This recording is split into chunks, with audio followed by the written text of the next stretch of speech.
Hello everyone.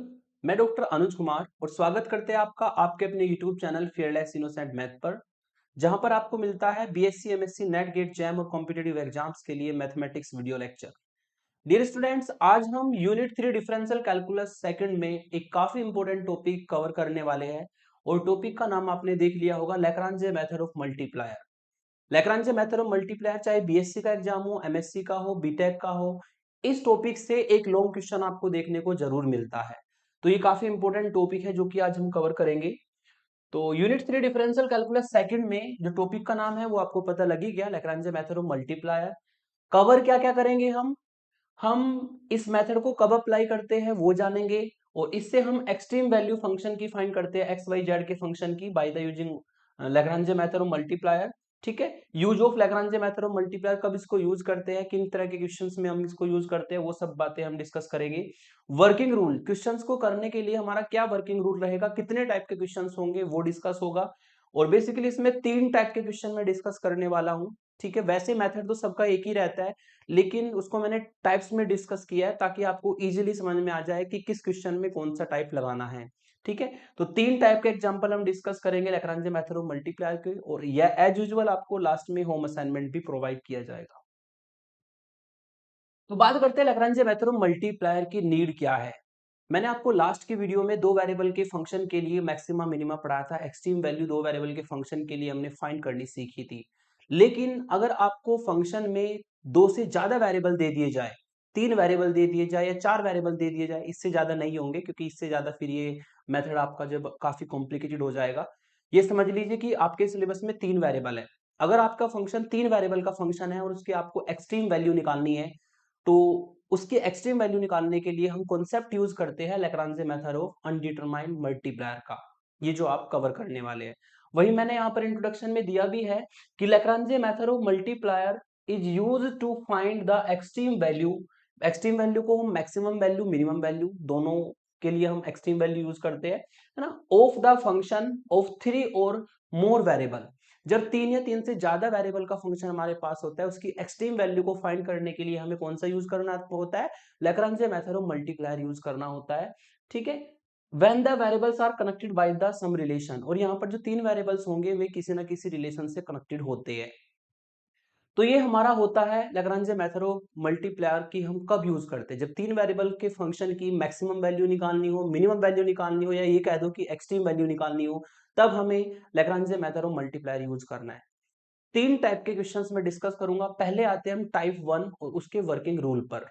ठीक है, type 1 में मैंने यहाँ पर लिखा है कि पहली स्टेप में आपको ना जो भी क्वेश्चन दिया होगा उसमें आपको एक यू फंक्शन मानना होगा, और यू जो फंक्शन होगा, यू हमारा एक्स वाई जेड का फंक्शन होगा। यू किसका फंक्शन होगा, u is a function of f x Y z, मतलब एक फंक्शन होगा किसका, एक्स का, वाई का और जेड का। एक यू फंक्शन मानना है, और फिर एक जो रिलेशन दिया होगा, जो भी रिलेशन दिया होगा एक्स वाई जेड के बीच में, उसको हमें फाइव फंक्शन मानना है। तो हमें पहली स्टेप में ये दो फंक्शन कंसिडर करने होते हैं। ठीक है, लेकिन यहाँ पर आपको एक बात ध्यान में रखनी है कि यू किसको मानना है और फाइव किसको मानना है। उसके लिए मैं आपको एक इंपॉर्टेंट बात बता दूं, यू हमेशा उसको माना जाएगा विच इज टू बी एक्सट्रीमाइज्ड। जिस फंक्शन को हमें एक्सट्रीमाइज करना होता है, मतलब जिसकी हमें मैक्सिमम वैल्यू फाइंड करनी होती है, जिसकी हमें मिनिमम वैल्यू फाइंड करनी होती है, उसको हमें हमेशा यू फंक्शन मानना पड़ता है according to Lagrange method of multiplier. और जो दूसरा फंक्शन होगा उसको हम रिलेशन मान करके फाइव फंक्शन कंसिडर करेंगे। तो यू के लिए आप समझ जाइएगा, जिसके लिए भी मैक्सिमम वर्ड लिखा हो, मिनिमम वर्ड लिखा हो, या शॉर्टेस्ट, इनसे रिलेट भी वर्ड हो सकते हैं, शॉर्टेस्ट लिखा हो, लॉन्गेस्ट लिखा हो, ठीक है, हाईएस्ट लिखा हो, लोएस्ट लिखा हो, ठीक है, लिस्ट लिखा हो, ग्रेटेस्ट लिखा हो, तो इस तरह के वर्ड जो मैक्सिमम मिनिमम से रिलेट करते हैं वर्ड, कोई सा भी वर्ड अगर फंक्शन के साथ में लिखा है तो उस फंक्शन को हमेशा यू फंक्शन माना जाएगा, और वो as a function f of x Y z होगा। तो पहली दो स्टेप में हमें क्या करना होता है, एक यू फंक्शन मानना होता है जिसको हम इक्वेशन 1 का नाम देते हैं, और दूसरा आपको फाइव फंक्शन मानना होता है रिलेशन वाले को, जिसको हम इक्वेशन 2 का नाम देते हैं। अगर मैं लैग्रांज मेथड ऑफ मल्टीप्लाई को डिटेल में लेकर के जाऊं, जो कि मैंने ओल्ड वीडियोस में भी बता रखा है, ठीक है, उससे बच्चा कंफ्यूज हो जाता है, इसलिए मैं इसको शॉर्टकट तरीके से आज बताने वाला हूं। लेकिन इसमें से कोई भी स्टेप कट मत करिएगा, क्योंकि अगर इसमें से कोई स्टेप कट हो गई तो इसका मतलब आपको पूरे नंबर नहीं मिलेंगे। मैंने ऑलरेडी इसको डिडक्ट करके डिड्यूस करके छोटी फॉर्म में मैं लेकर के आया हूँ, उस फॉर्म में लेकर के आया हूँ जहां से आप इसको बहुत इजीली सॉल्व कर पाएंगे लैग्रेंज मेथड ऑफ मल्टीप्लायर के क्वेश्चन को। तो पहली स्टेप में आपने इक्वेशन 1 बनाई, u function f x Y z. दूसरा फाई फंक्शन, इसको इक्वेशन 2 माना। फिर हमें लैग्रेंज आइडेंटिटी लिखनी होती है दूसरे स्टेप में, ये आपको हर क्वेश्चन में लिखनी ही होगी। और लैग्रेंज आइडेंटिटी का जो फॉर्मूला है वो होता है इस एफ का और फाई का यूज करके ये बनता है ना, del F upon del x plus lambda del phi upon del x into D X. फिर del F upon del Y plus lambda del phi upon del Y into D Y. फिर del F upon del Z plus lambda और del phi upon del Z D Z, ठीक है, equal to 0। तो ये हमारी जो हमने इस एफ को और फाई को लेकर के एक आइडेंटिटी बनाई है, इसको लैग्रांजे ने दिया था तो उसको लैग्रांजे आइडेंटिटी भी कहा जाता है। तो हमें दूसरे स्टेप में लैग्रांजे आइडेंटिटी का फॉर्मूला लिखना है, ठीक है। फिर तीसरे स्टेप में, चूंकि ये इक्वल जो है, ये हमारी जो लैग्रांज आइडेंटिटी हमेशा जीरो के इक्वल होती है, और जीरो के इक्वल होगी तो इसका मतलब सिंपल सी बात है, इसमें जो लेफ्ट हैंड साइड में हम वैल्यूज रखेंगे कुछ ऐसी वैल्यूज रखी जाएगी जिससे कि जीरो आएगा, ठीक है। हम यहाँ पर डी एक्स को, डी वाई को और डी जेड को जीरो नहीं ले सकते, क्योंकि अगर वो जीरो हो गए तो एक्स वाई जेड कॉन्स्टेंट हो जाएंगे, आपका मैक्सिमम मिनिमम कोई वर्क ही नहीं करेगा। तो इसका मतलब हमें किसको जीरो लेना पड़ेगा, हमें जीरो लेना पड़ेगा इसको, del F upon del x plus lambda del phi upon del x को। हमें जीरो लेना पड़ेगा del F upon del Y plus lambda del phi upon del y को। हमें जीरो लेना पड़ेगा del phi upon del Z plus lambda del phi upon del z. तो ठीक है, हमें dx dy dz के जो कोफिशिएंट है उनको जीरो लेना होता है, तभी ये आइडेंटिटी होल्ड होगी। तो स्टेप नंबर 3 में हमें यही लिखना है कि it will be hold only when, ये तभी होल्ड हो सकती है जब हम dx के कोफिशिएंट को जीरो ले, जब हम dy के कोफिशिएंट को जीरो ले, जब हम dz के कोफिशिएंट को जीरो ले। तो लैग्रांज आइडेंटिटी से तीन आपकी जो है टर्म बन जाएगी इक्वल टू जीरो के होगी। तीनों में आपको वैल्यू रखनी है। Del F upon del x equation 1 से निकलेगा, del F upon del phi upon del x equation 2 से निकलेगा। जो एफ है वो हमारा लेफ्ट साइड में यूज होगा, del F upon del Y del F upon del z सारी वैल्यू निकाल के रख देंगे। जो फाई है वो इधर लेमडा के साथ में जो है del phi upon del x del phi upon del Y del phi upon del z यहाँ पर यूज होना है। तो ये तीन इक्वेशन में हम वैल्यूज रखेंगे, और वैल्यूज रखने के बाद यहाँ पर आपको माइनस लेमडा की वैल्यू निकालनी होती है, ठीक है। तो इससे भी आप माइनस लेमडा निकालना। टाइप 1 में हम माइनस लेमडा निकालते हैं, टाइप 2 में कुछ डिफरेंट वर्क करेंगे जो आगे बताऊंगा। तो इससे हम माइनस लेमडा की अगर वैल्यू निकालेंगे तो इससे माइनस लेमडा की वैल्यू आएगी हमारी del F upon del X और upon del phi upon del X. इससे भी माइनस लेमडा की वैल्यू निकालेंगे, माइनस लेमडा बराबर होगा del F upon del Y upon del phi upon del Y, ठीक है। इससे भी हम माइनस लेमडा की वैल्यू निकालेंगे, तो इससे भी वैल्यू आएगी del F upon del z upon del phi upon del z, ठीक है। ये हमारी इक्वेशन बनती है 3, ये हम मानते हैं इक्वेशन नंबर 4, इसको हम मानते हैं 5 और इसको हम मानते हैं इक्वेशन नंबर 6। तो स्टेप 3 तक आपको ये तीन इक्वेशन मिल जाती है, इसमें हम माइनस लेमडा अगर निकालेंगे तो तीनों वैल्यू माइनस लेमडा की होगी, इसका मतलब तीनों इक्वल होगी। तो अब हम क्या करेंगे स्टेप नंबर 4 में, इन तीनों इक्वेशन को कंबाइन करेंगे, किस किस को, कंबाइन इक्वेशन 4 को, ठीक है। हमें कंबाइन करनी है 5 को और हमें कंबाइन करना है 6 को। हमें इन तीनों इक्वेशन को कंबाइन करना है क्योंकि तीनों वैल्यू माइनस लेमडा की है, ठीक है। एंड सॉल्व इट, फिर इसको सॉल्व करना है फॉर एक्स वाई जेड, मतलब इसको सॉल्व करके आपको एक्स वाई जेड की वैल्यू निकालनी है। और एक्स वाई जेड की वैल्यू निकालने के लिए आपको यहाँ पर यूज करना पड़ सकता है बाय यूजिंग, आपको जो फाई वाला फंक्शन है ना उसको यूज करना पड़ सकता है। हमेशा याद रखना, जब इनको सॉल्व करेंगे 4 5 6 को कंबाइन करके एक्स वाई जेड के लिए, तो फाई वाला फंक्शन यूज करना है, ये इंपॉर्टेंट है। अगर आपने यू वाला फंक्शन यूज कर दिया दैट विल बी रॉन्ग, आपको केवल फाई वाला फंक्शन इक्वेशन 2 वाला फंक्शन यूज करके एक्स वाई जेड निकालना है। तो ये होती हो जाती है आपकी स्टेप नंबर 4। फिर यहां से जब आपको एक्स वाई जेड की वैल्यू मिल जाएगी तो उन वैल्यूज को, use values of x Y z, उन वैल्यूज को हम इक्वेशन 1, ये जो इक्वेशन 1 है आपके ऊपर, इस इक्वेशन 1 में रख देंगे। और इक्वेशन 1 में जब आप रखेंगे तो आपको जो भी यू की एक्सट्रीम वैल्यू पूछी जाएगी वो हमें मिल जाएगी। We get required extreme value of u. तो इतनी स्टेप्स में, ये आपको मैंने 5 स्टेप्स बताई, 5 स्टेप्स में हमारा लैग्रांज मेथड ऑफ मल्टीप्लायर का क्वेश्चन होता है, जो कि टाइप 1 का होगा। टाइप 2 में थोड़ा सा डिफरेंट होगा, रूल यही रहता है लेकिन थोड़ा सा डिफरेंट मैं बताऊंगा। तो टाइप 1 के जितने भी मैं क्वेश्चन आपको देने वाला हूं सब में आपको माइनस लेमडा निकाल करके कंबाइन करना है और एक्स वाई जेड को फाइंड करना है बाय यूजिंग इक्वेशन 2 5 वाली इक्वेशन। ठीक है, तो ये तो हो गया वर्किंग रूल। एग्जांपल से इसको समझते हैं। जैसे वर्किंग रूल की स्टेप्स मैंने बताई है वैसे ही मैं आपको एग्जांपल बताने वाला हूं। एग्जांपल 1 है कि find the minimum value of, आपको इस फंक्शन की मिनिमम वैल्यू फाइंड करनी है सच दैट, और आपको दिया है x Y Z equal to A की पावर 3, ये आपको दिया है। तो यहां पर दो फंक्शन है, एक को हमें यू फंक्शन मानना है, एक को हमें फाइव फंक्शन मानना है। यू किसको मानना है? जिसके लिए मैक्सिमम मिनिमम एक्सट्रीम, ठीक है, शॉर्टेस्ट ग्रेटेस्ट लिस्ट ग्रेटेस्ट, इस तरह का वर्ड जो भी मैक्सिमम मिनिमम का हमारा वर्ड होता है, कोई भी वर्ड हो उसके लिए जो भी वर्ड होगा फंक्शन के लिए उसको हमेशा यू मानना है। तो आप देख सकते हैं यहां पर जो मिनिमम वैल्यू हमें फाइंड करनी है, मिनिमम वैल्यू हमें फाइंड करनी है x square plus y square plus z square की। इसका मतलब ये जो x square plus y square plus z square है इसको हमें यू मानना पड़ेगा, और जो आगे वाला रिलेशन है उसको हमें फाइव फंक्शन मानना पड़ेगा अकॉर्डिंग टू रूल। तो सॉल्यूशन हम इसका करते हैं, सॉल्यूशन हम करेंगे, लेट कर लेता हूं एक u फंक्शन जो कि एक्स वाई जेड का फंक्शन होता है, और ये फंक्शन हमने लेट करना होगा x square plus y square plus z square according to rule, जिसके लिए मैक्सिमम मिनिमम वर्ड लिखा होता है फंक्शन के, उसको हमें u फंक्शन मानना होता है, इक्वेशन 1 डाल देंगे।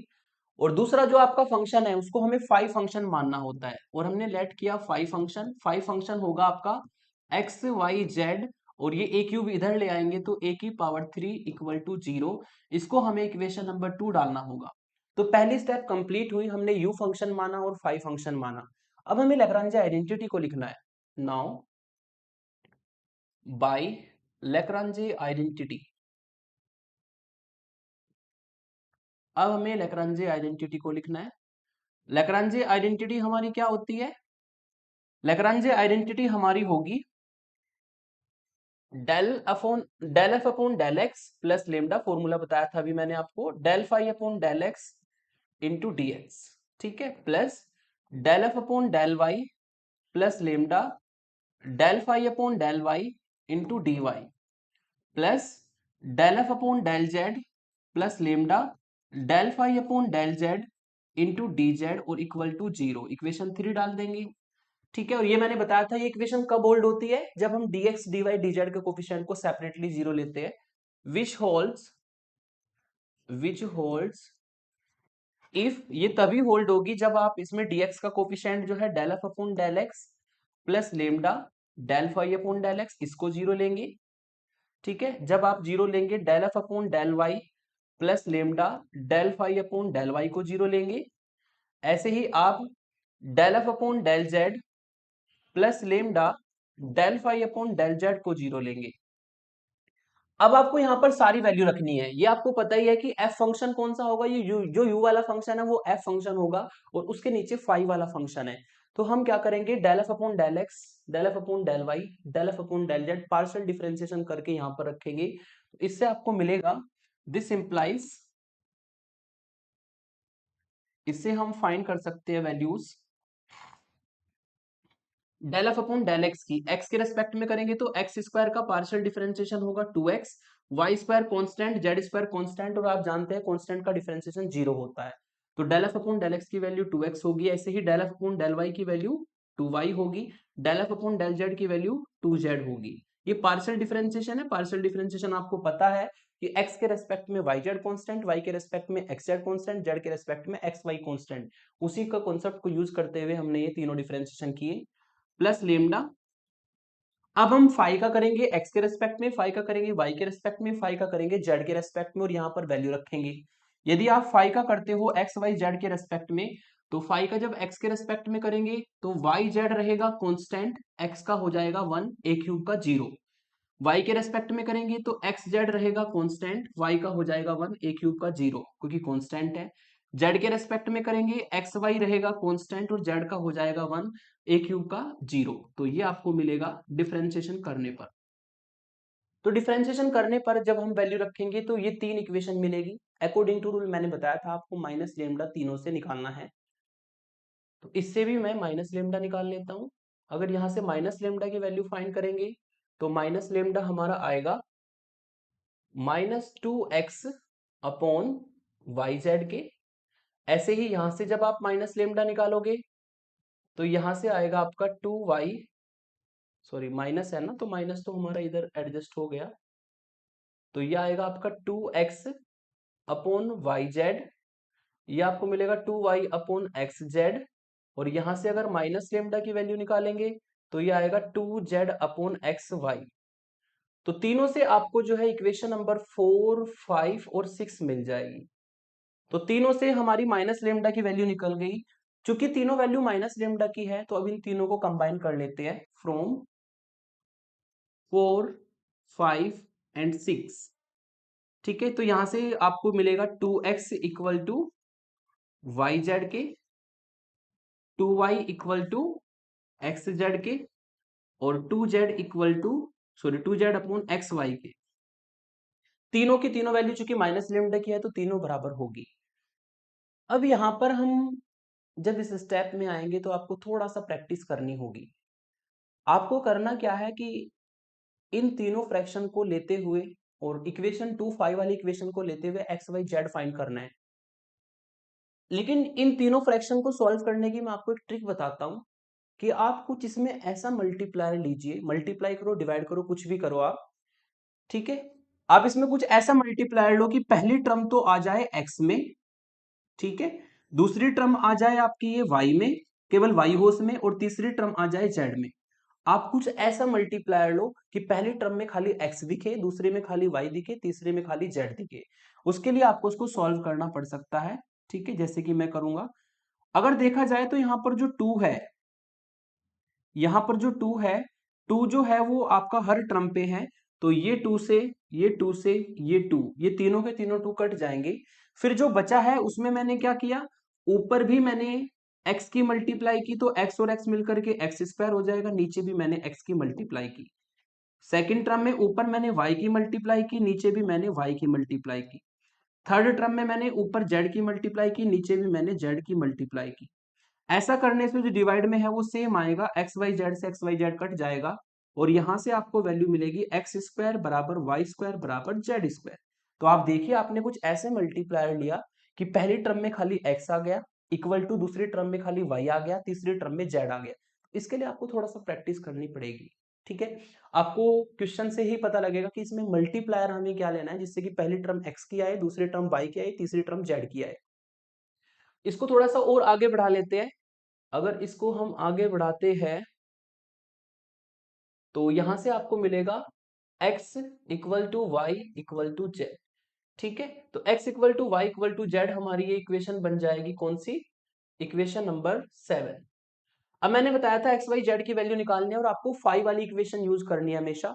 तो हम क्या करेंगे, इस रिलेशन को इक्वेशन 2 में यूज कर देंगे, जिससे कि हमारे एक्स वाई जेड निकल जाएंगे।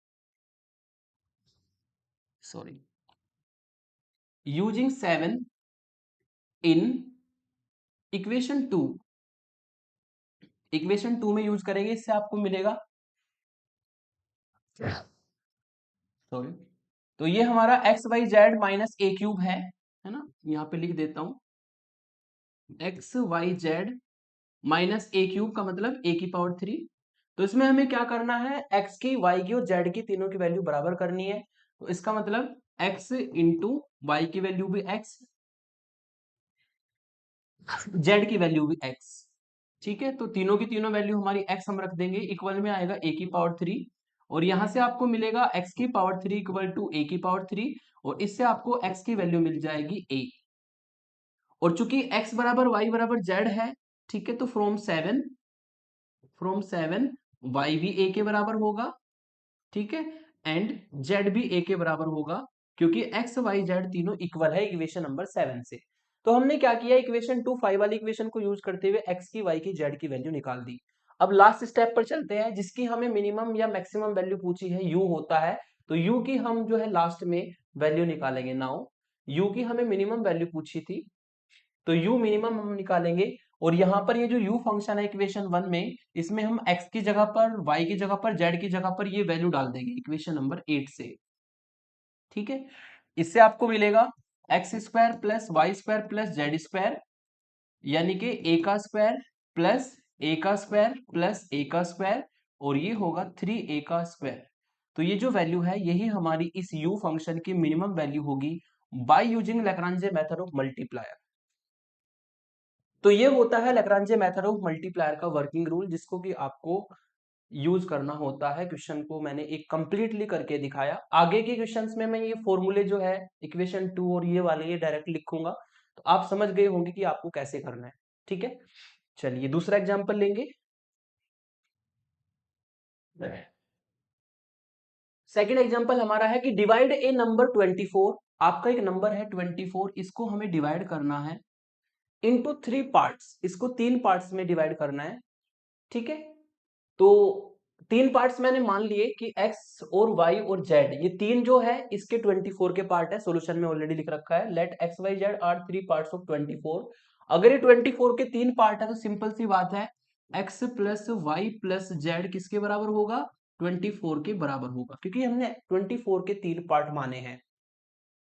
फिर आगे चलते, such that the continued product of the first, यानी कि जो पहले वाला है उसकी प्रोडक्ट करनी है, स्क्वायर ऑफ द सेकंड यानी कि सेकंड वाले का स्क्वायर करना है, and cube of the third, और थर्ड वाले की क्यूब करनी है। ठीक है, such that the continued product of the first यानी कि x, square of the second यानी कि y square, and cube of the third यानी कि z क्यूब इज मैक्सिमम, ये क्या हो, मैक्सिमम हो। और मैंने आपको बताया था आपको जो u फंक्शन मानना है वो उसको मानना है जिसके लिए maximum minimum list greatest shortest highest इस तरह का वर्ड जिसके भी लिए लिखा होगा उस वाले फंक्शन को हमेशा u माना जाएगा, और बाकी जो दूसरे वाला फंक्शन है उसको हमेशा फाई माना जाएगा। तो अकॉर्डिंग टू क्वेश्चन अगर चले तो यहाँ पर जो मैक्सिमम लिखा है इसके लिए लिखा है continued product of the first square of the second and cube of the third के लिए। तो ये जो फंक्शन है इसको मैं क्या लेट कर लूंगा, इसको मैं लेट कर लेता हूं u। अकॉर्डिंग टू रूल ये हो जाएगा एक्स वाई स्क्वायर जेड की पावर 3, जो कि हमारा f x Y z function होता है। इसको मैं डायरेक्ट भी लिख सकता हूं इस तरह, u हमने लेट कर लिया जो एफ एक्स वाई जेड होता है, और ये हमने लेट किया इस फंक्शन को x y square z cube को, इसको हम इक्वेशन 1 डाल देते हैं, और ये जो हमारा दूसरा रिलेशन है x plus y plus z equal to 24, इसको हम 5 मान लेते हैं। X plus y plus z minus 24 equal to 0, इसको हम इक्वेशन 2 मान लेते हैं। ठीक है, तो यहां तक का हमारा वर्क कंप्लीट हुआ। हमें एक u फंक्शन चाहिए, एक फाई फंक्शन चाहिए स्टेप 1 में। तो u फंक्शन हमने अकॉर्डिंग टू क्वेश्चन मान लिया उसको, जिसको हमें मैक्सिमम वैल्यू मैक्सिमम वर्ड दिया है जिसके लिए, और जो x plus y plus z हमने 24 के पार्ट लिए है उस वाले फंक्शन को हमने फाई मान लिया। फिर आपको ये लैग्रांजे आइडेंटिटी लिखनी होती है जैसे पिछले क्वेश्चन में लिखी थी सेम। ये होल्ड कब होगी, जब dx का कोफिशिएंट dy का कोफिशिएंट dz का कोफिशिएंट 0 होगा। अब इसमें वैल्यूज रखी जाएगी। ठीक है, पहले हम रखेंगे ऊपर वाली इक्वेशन से f का x के रेस्पेक्ट में डिफरेंशिएशन, फिर नीचे में f का y के रेस्पेक्ट में, फिर z के रेस्पेक्ट में, फिर प्लस लेमडा रहता है, प्लस लेमडा और प्लस लेमडा एज ही रहेगा। ठीक है, तो पहले हम f का करते हैं x के रेस्पेक्ट में। जब x के रेस्पेक्ट में करेंगे तो वाई स्क्वायर और जेड क्यूब कांस्टेंट होगा। ठीक है, और x के रेस्पेक्ट में करेंगे तो x का डिफरेंशिएशन हो जाएगा 1। ठीक है, फिर इसी का जब हम y के रेस्पेक्ट में करेंगे del F upon del y निकालेंगे, तो x और z क्यूब तो कांस्टेंट होगा, x और z क्यूब कांस्टेंट होगा, और y स्क्वायर का हो जाएगा 2y। ऐसे ही जब इसका हम z के रेस्पेक्ट में करेंगे तो x और y स्क्वायर तो कांस्टेंट होगा z के रेस्पेक्ट में, और z की पावर 3 का हो जाएगा 3z स्क्वायर। तो ये आपने ऊपर जो इक्वेशन 1 है लेफ्ट हैंड साइड निकाल दी, del F upon del x, del F upon del Y, del F upon del Z, और हमने यहाँ पर पुट कर दिया। अब हम फाई फंक्शन को यूज करेंगे। फाई का करना है x के रेस्पेक्ट में, x के रेस्पेक्ट में करेंगे तो x का 1 होगा, और y z कांस्टेंट का काम करेंगे, उनका डिफरेंशिएशन 0 होगा। 21 24 भी कांस्टेंट है, 0 होगा। ठीक है, तो x के रेस्पेक्ट में 1 होगा, ऐसे ही y के रेस्पेक्ट में 1 होगा, ऐसे ही z के रेस्पेक्ट में 1 होगा, और ये फॉर्मूले के अकॉर्डिंग होता है 0 के बराबर। अब हमें तीनों से माइनस लेमडा की वैल्यू निकालनी है, तो यहां से जब आप माइनस लेमडा निकालोगे तो वो आएगा वाई स्क्वायर जेड की पावर 3। यहां से जब आप माइनस लेमडा निकालोगे तो ये आएगा 2xy जेड की पावर 3। यहां से भी जब आप माइनस लेमडा निकालोगे तो ये आएगा 3xy² z⁴। इसको हम इक्वेशन 3 डालते हैं, ये 4 होती है, ये 5 होती है और ये 6 होती है। अब हमें 4, 5 और 6 को कंबाइन करना है, क्योंकि तीनों की तीनों वैल्यू माइनस लेमडा की है, तो तीनों को ही हमें कंबाइन करना है। चलिए अब तीनों को कंबाइन करते हैं। फ्रॉम 4, 5 एंड 6, अगर तीनों को कंबाइन करेंगे तो हमारा बराबर होगा y² z³ इक्वल टू होगा 2xy z³ इक्वल होगा 3xy² के। अब हम उस स्टेप पे आ गए कि आपको ऐसा मल्टीप्लायर लेना है, जैसा मैंने आपको रूल में बताया था। अब आपको ऐसा मल्टीप्लायर लेना है जिससे कि पहली टर्म तो खाली x में आए, दूसरी टर्म y में आए, तीसरी टर्म z में आए। उसके लिए आपको गैस करना पड़ेगा, यह क्वेश्चन की प्रैक्टिस करनी पड़ेगी, तभी आपको समझ में आएगा कि हम मल्टीप्लायर क्या लेंगे। तो यहाँ पर जो मैं मल्टीप्लायर लेने वाला हूँ वो लेने वाला हूँ xy²z³ जो कि u फंक्शन है। अगर हम यहाँ पर मल्टीप्लायर ले xy² किस तरीके से कि ये जो तीनों टर्म है तीनों को मैं डिवाइड कर देता हूं, ये y²z³, ठीक है, इक्वल है आपका किसके 2xyz³ इक्वल है किसके 3xy²z² के। मैंने इसको डिवाइड कर दिया, x y²z³ से। यहां पर भी मैंने डिवाइड किया xy²z³ से। ये कुछ भी हो सकता है, मल्टी डिवाइड भी कर सकते हैं, मल्टीप्लाई भी कर सकते हैं, और ये क्वेश्चन पे डिपेंड करता है, हर क्वेश्चन में डिफरेंट डिफरेंट होता है। बस आपको यही ध्यान रखना है कि ऐसा मल्टीप्लायर लेना है जिससे कि पहली टर्म x में आ जाए, दूसरी टर्म y में आ जाए और तीसरी टर्म z में आ जाए। बस ये आपको ध्यान में रखना है।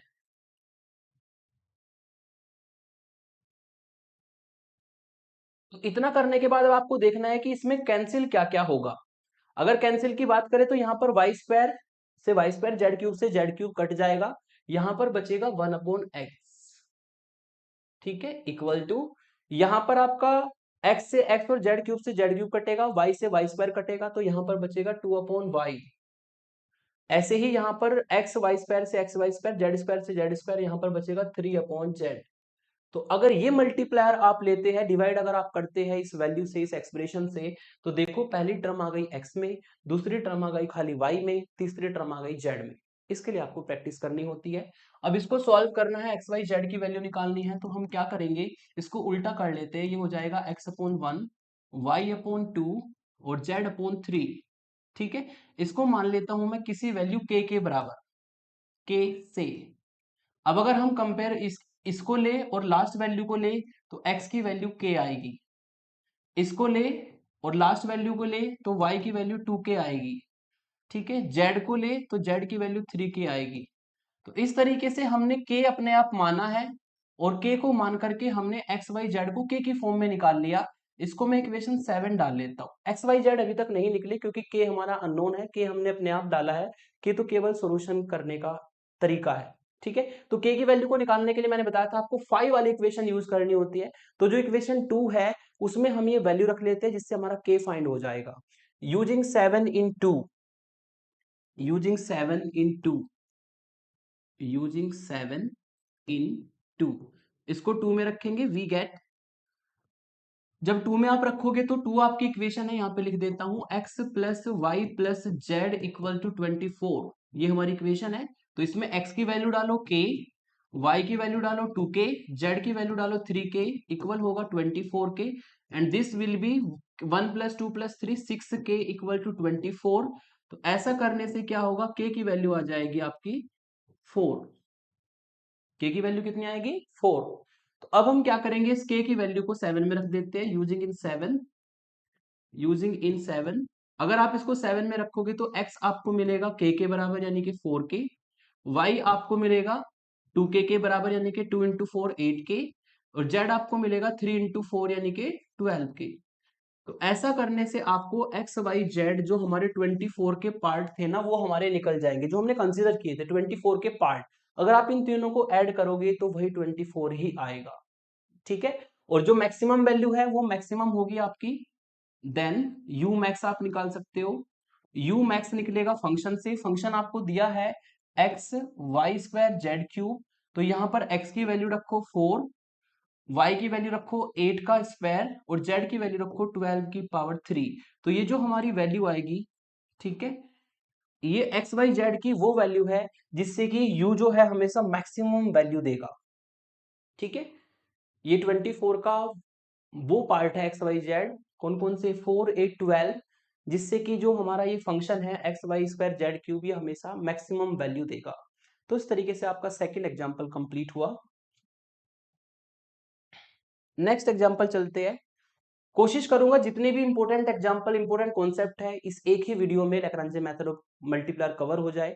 कुछ होम असाइनमेंट में दूंगा, अगर आपसे हो जाए ठीक है, अगर नहीं होता है कोई क्वेश्चन तो ओल्ड प्लेलिस्ट में जाइएगा, वहां पर सारे क्वेश्चंस मैंने अपलोड कर रखे, थंबनेल में ही दिख जाते हैं। ठीक है, तो ये वाला क्वेश्चन हमारा है, काफी इंपॉर्टेंट क्वेश्चन है, इस बार इसके आने के चांस पूरे पूरे हैं यूनिवर्सिटी एग्जाम में।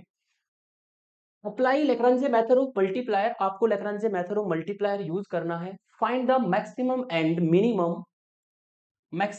Minimum distances. ये ध्यान दीजिएगा जरा, यहाँ पे जो डिस्टेंस है उसके लिए क्या वर्ड लिखा है, उसके लिए मैक्सिमम और मिनिमम वर्ड लिखा है। इसका मतलब डिस्टेंस से जो फंक्शन बनेगा उसको यू मानना पड़ेगा। ठीक है ना, ऑफ द पॉइंट 3 4 12 पॉइंट है, उसकी हमें डिस्टेंस निकालनी है, मैक्सिमम भी मिनिमम भी। किससे निकालनी है, स्पेयर से। इस स्पेयर से हमें वैल्यू मैक्सिमम और मिनिमम डिस्टेंस निकालनी है, जो स्पेयर लिखा हुआ है यहाँ पर, x square plus y square plus z square. अगर फिगर से बात करें तो फिगर से इसको हम इस तरीके से समझ सकते हैं, फिगर से हम इस तरीके से समझ सकते हैं कि हमारा स्पेयर है और इस स्पेयर का जो ओरिजिन है, सॉरी, इस स्पेयर का जो सेंटर है वो ओरिजिन है, x square plus y square plus z square equal to 1। ये स्पेयर है, येलो कलर से मैंने बना रखा है। रेडियस इसकी 1 है, रेडियस 1 और सेंटर को ओरिजिन मान करके स्पेयर बनाया, और इस पर मैंने एक जनरल पॉइंट कंसीडर कर लिया, उस पॉइंट का नाम दिया पी एक्स वाई जेड। इस स्पेयर के ऊपर एक जनरल पॉइंट कंसीडर किया एक्स वाई जेड की फॉर्म में, जो कि पी एक्स वाई जेड होगा। और फिर इसके पास हमने एक पॉइंट लिया जो कि हमें दिया है 3 4 12, यहां पर कहीं पे मैंने एक पॉइंट कंसीडर किया 3 4 12। ठीक है, और इस पॉइंट को मैंने कंसीडर कर लिया क्यू पॉइंट। इस पॉइंट को मैंने क्या कंसीडर किया, two point, Q point consider कर लिया,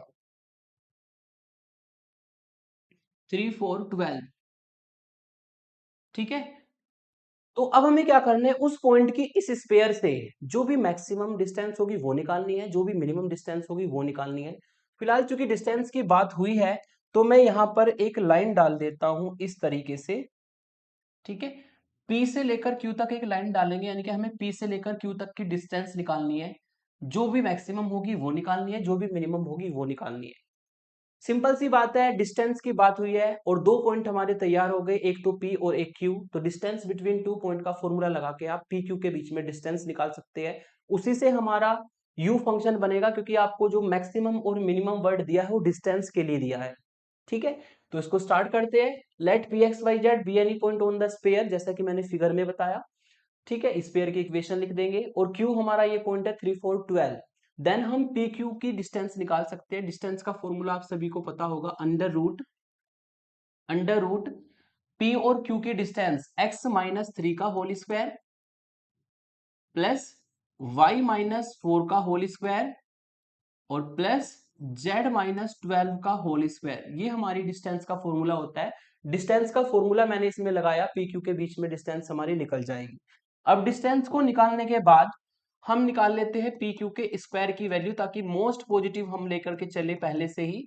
तो ये पी क्यू का अगर स्क्वायर निकालेंगे तो अंडर रूट हट जाएगा, यहां से आपको मिलेगा x माइनस 3 का whole square plus y minus 4 का whole square plus z minus 12 का होल स्क्वायर। अब हम आते हैं उस स्टेप पर जहां पर आपको एक u फंक्शन चाहिए, एक फाई फंक्शन चाहिए। अगर u की बात करें तो u आपको क्वेश्चन में दिख गया होगा, u हमें उसको मानना है जिसके लिए मैक्सिमम और मिनिमम वर्ड लिखा है, मैक्सिमम एंड मिनिमम वर्ड लिखा है डिस्टेंस के लिए, और डिस्टेंस हमने फाइंड करी है। ये जो पी क्यू का स्क्वायर है इसको हमें u फंक्शन मानना है।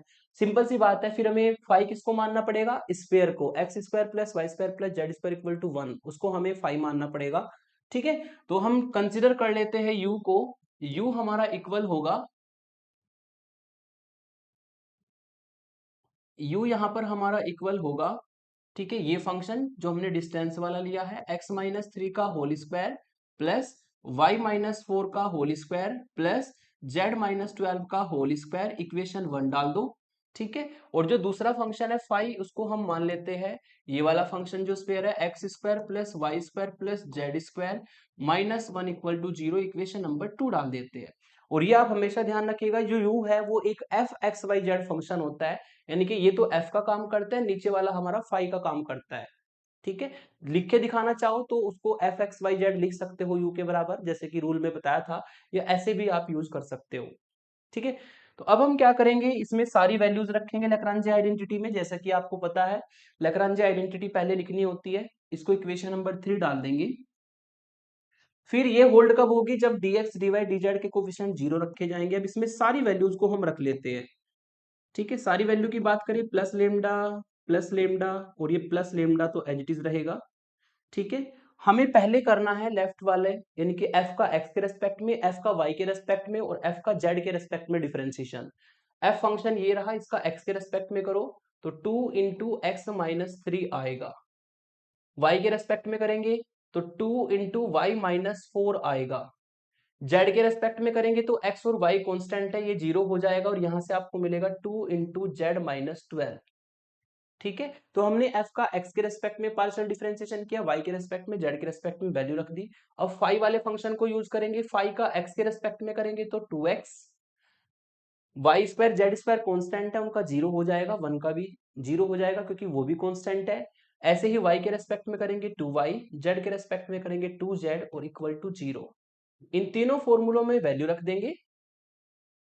इन तीनों फॉर्मूलों में अगर आप वैल्यू रखते हैं तो ये आपको मिल जाएगा। अब तीनों से हमें माइनस लेमडा निकालना है, तो यहां से अगर माइनस लेमडा आप निकालोगे तो यहां से माइनस लेमडा की वैल्यू आएगी हमारी, यहां से माइनस लेमडा की वैल्यू आएगी x-3/x। यहां से भी 2 आपका कट जाएगा और यहां से जो माइनस लेमडा की वैल्यू आएगी वो आएगी y-4/y। यहां से भी माइनस लेमडा की जो वैल्यू आएगी z-12/z। इसको डाल देंगे हम इक्वेशन नंबर 4, इसको डाल देंगे 5 और इसको डाल देंगे 6। अब आपको इसको कंबाइन करना है। ठीक है, फ्रॉम 4, 5 एंड 6, इन तीनों को अगर कंबाइन करेंगे तो इससे आपको मिलेगा x-3/x equal to y-4/y equal to z-12/z। इन तीनों को अलग अलग कर देते हैं, तो यहां से आपको मिलेगा x को x से डिवाइड करेंगे तो 1-3/x आएगा। ठीक है, 1-4/y आएगा और 1-12/z आएगा। ऐसा करने से क्या होगा, यहां पर आपको कोई मल्टीप्लायर नहीं लेना है क्योंकि ऑलरेडी पहली टर्म x में है, दूसरी टर्म y में है, तीसरी टर्म z में है। इसको इस तरह सॉल्व कर लेंगे तो यहां पर देखा जाए तो ये 1 से 1 तीनों टर्म से कट जाएगा, 1 से 1 तीनों टर्म से कटेगा। ये जो माइनस है ये भी आपका तीनों टर्म से कट जाएगा क्योंकि तीनों में है। और ये काटने के बाद जो आपको मिलेगा वो मैं इधर लिख देता हूं।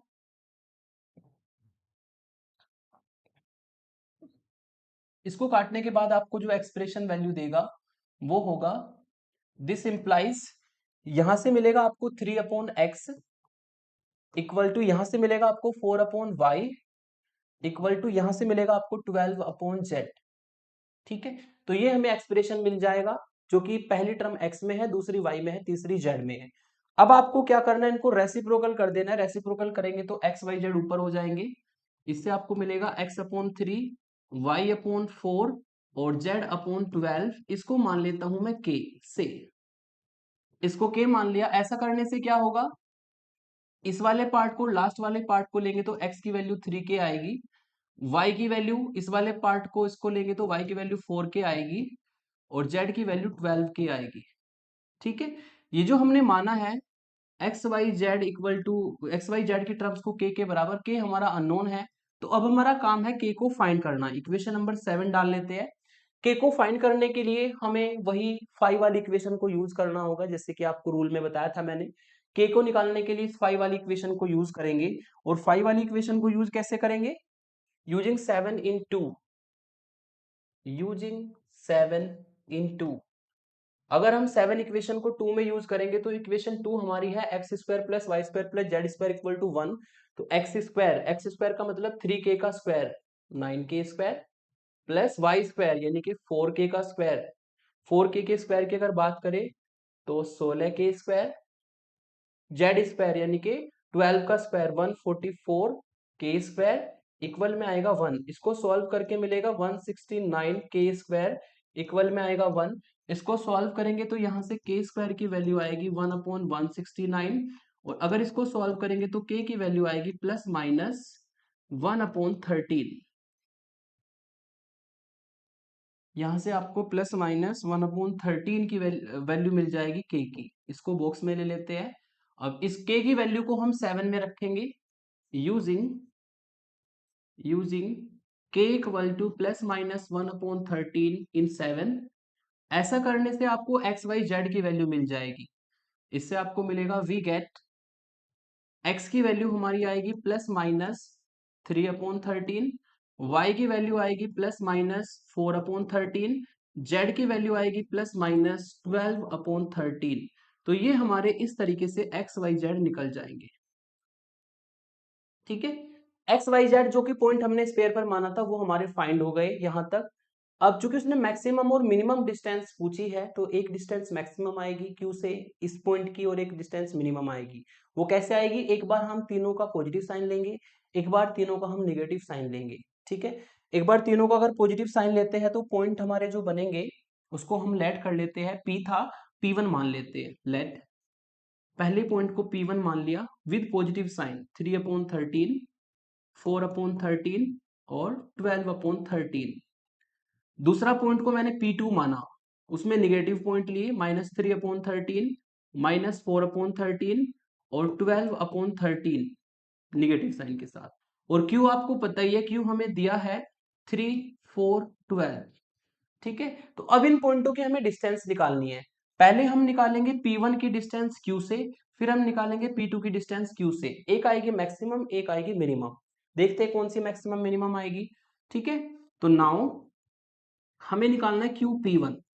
QP1 का फॉर्मूला होगा under root x1 minus x2 का होल स्क्वायर यानी कि 3 माइनस 3/13 का whole square, y1 minus y2 का होल स्क्वायर यानी कि 4 माइनस 4/13 का whole square, z1 minus z2 का होल स्क्वायर यानी कि 12 माइनस 12/13 का होल स्क्वायर। आप इसको सॉल्व कर लीजिएगा। ठीक है, अंडर रूट को कैलकुलेटर से सॉल्व करेंगे या डायरेक्ट भी सॉल्व करेंगे माइनस करके, तो आपको इसकी वैल्यू 12 मिलेगी फाइनली। ठीक है, सॉल्व आप अपने आप कर लीजिएगा, 12 वैल्यू आएगी। ऐसे ही हम निकालेंगे QP2। QP2 का मतलब होगा Q की P2 से डिस्टेंस। तो x1 माइनस x2, एक माइनस फॉर्मूले में होता है और एक माइनस यहां पर है, तो दोनों माइनस मिलकर के हमारे प्लस हो जाएंगे। क्योंकि आपको डिस्टेंस का फॉर्मूला पता होगा, डिस्टेंस का फॉर्मूला मैंने नहीं बताया यहाँ पर। डिस्टेंस का फॉर्मूला होता है, अगर आपको दो पॉइंटों की डिस्टेंस निकालनी है तो डिस्टेंस का फॉर्मूला होता है x1 माइनस x2 का whole square plus y1 minus y2 का whole square plus z1 minus z2 का होल स्क्वायर। ये हमारा फॉर्मूला होता है डिस्टेंस का, आपने पढ़ा होगा हाई स्कूल में। तो एक माइनस बीच में होगा और एक माइनस यहां पर आएगा, तो माइनस माइनस प्लस हो जाएगा। इससे आपको मिलेगा 3 प्लस 3/13 का होल स्क्वायर प्लस 4 प्लस 4/13 का होल स्क्वायर प्लस 12 प्लस 12/13 का होल स्क्वायर। इसको भी कैलकुलेटर से सॉल्व करिएगा, 14 आएगा। तो ये तो होगी आपकी मिनिमम डिस्टेंस और ये होगी आपकी मैक्सिमम डिस्टेंस। ठीक है, तो स्पेयर की जो उस पॉइंट से Q पॉइंट से मिनिमम डिस्टेंस है वो 12 होगी, और स्पेयर की उस पॉइंट Q से जो मैक्सिमम डिस्टेंस आएगी वो 14 आएगी। इसको आप कैलकुलेटर से सॉल्व कर लीजिएगा अपने आप।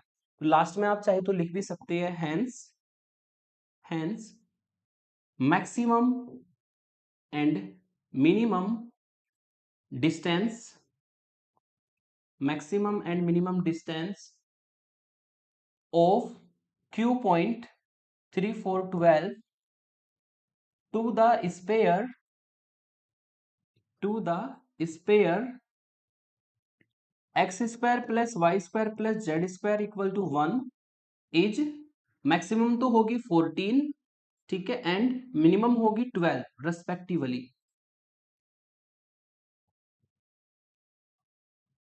तो इस तरीके से जो है हमारे क्वेश्चन में मैक्सिमम और मिनिमम डिस्टेंस आपको मिल जाएगी। क्वेश्चन बहुत इंपॉर्टेंट है, इसके जैसा मैं आपको होमवर्क में भी क्वेश्चन दूंगा, ये ध्यान रखिएगा। ठीक है, नेक्स्ट एग्जाम्पल पर चलते हैं। नेक्स्ट एग्जाम्पल जो कि लास्ट ईयर भी यूनिवर्सिटी एग्जाम में पूछा गया था, ठीक है, काफी अच्छा क्वेश्चन है ये भी। Find the dimension of the rectangular box. आपको यहाँ पर एक रेक्टेंगुलर बॉक्स के डायमेंशन फाइंड करने हैं ऑफ मैक्सिमम कैपेसिटी। और इस रेक्टेंगुलर बॉक्स की जो कैपेसिटी दी है, कैपेसिटी का मतलब आप जानते हैं वॉल्यूम होता है ना। तो यहाँ पर जो आपको कैपेसिटी दिया वो मैक्सिमम दी है, मतलब इस रेक्टेंगुलर बॉक्स का जो वॉल्यूम है उसके लिए मैक्सिमम वर्ड है। वॉल्यूम को कौन सा फंक्शन मान के चलना पड़ेगा, एज ए यू फंक्शन उसको मान करके चलना पड़ेगा अकॉर्डिंग टू रूल। और ये भी कहा है कि whose surface area is given, इसका सरफेस एरिया गिवन है दो तरीके से। When box is open at the top, जब बॉक्स हमारा ऊपर से खुला हो, ठीक है। बॉक्स इज क्लोज, बॉक्स हमारा क्लोज्ड हो, ठीक है। तो इसका सरफेस गिवन है दो तरीके से कि बॉक्स एक बार ओपन रखना है, एक बार बॉक्स को क्लोज रखना है। तो यहां पर मैंने एक रेक्टेंगुलर बॉक्स बनाया ऑलरेडी फिगर में, इसके डायमेंशन में मान लेता हूं। इसके डायमेंशन मैंने मान लिए कि जो एक्स एक्सिस पर लेंथ कवर करेगा, ये वाली लेंथ जो कवर करेगा ये एक्स होगी। वाई एक्सिस पर जो लेंथ कवर करेगा यहां से यहां तक, वो डायमेंशन वाई होगा। और जेड एक्सिस पर जो यहां से यहां तक की लेंथ कवर करेगा वो हमारे जेड होगा। तो मैंने मान लिया कि इस रेक्टेंगुलर बॉक्स के जो डायमेंशन है, लेंथ, विड्थ और हाइट, वो एक्स वाई जेड है, ठीक है। वही मैंने यहाँ पर लिखा है, let x Y z be the dimension of the rectangular box. अगर एक्स वाई जेड डायमेंशन है इस रेक्टेंगुलर बॉक्स के, तो इसका वॉल्यूम होगा length into width into height. Volume होगा एक्स वाई जेड। और चूंकि यहाँ पर जो वॉल्यूम है, कैपेसिटी है, उसके लिए मैक्सिमम वर्ड लिखा है, उसके लिए कैसा वर्ड लिखा है, मैक्सिमम वर्ड लिखा है। तो सिंपल सी बात है, इसको हमें as a u function treat करके चलना होगा। यहां पर जो v है इसको हमें एक्स वाई जेड का फंक्शन मानना है, और इसको हमें एक्स वाई जेड को as a u function treat करके चलना है। इसको इक्वेशन नंबर 1 डालेंगे। अब फाई किसको मानेंगे, फाई को समझिए, इसका सरफेस एरिया गिवन है। सरफेस मतलब जो फेस से मिलकर के एरिया बनेगा। जैसे कि आप किसी भी रूम की बात कर लीजिए, ठीक है ना। एक इस तरफ आपको दीवार दिखेगी, एक उसके सामने दिखेगी, एक इधर दिखेगी, एक उसके सामने दिखेगी, एक ऊपर एक नीचे, एक रेक्टेंगुलर बॉक्स की फॉर्म ही है। तो टोटल 6 फेस बनेंगे।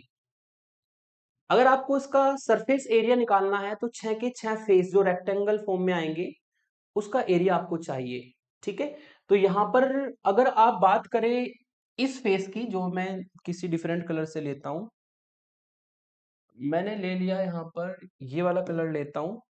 अगर बात करें इस वाले फेस की, ठीक है, ये हमारा एक्स और जेड प्लेन में है।